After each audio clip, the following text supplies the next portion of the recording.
And we're back to Inkscape 1.4 updates. There's a new gradient adjustment option. Let us create, for example, a rectangle, add a gradient.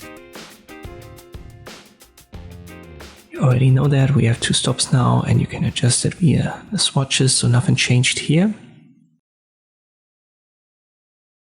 Once you've got your gradient set up, you can adjust this angle now that I've drawn here by hand.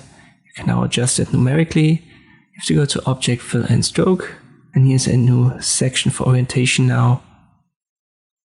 So if I change that by hand, you can see it changes the numerical value. You can use plus, minus, or directly type it in.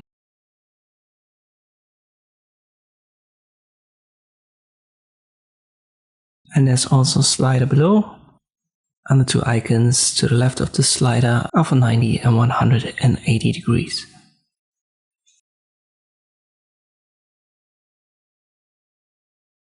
This obviously also works on text, so let me create a text. I'll get rid of my rectangle here, and I'll make the text a bit bigger.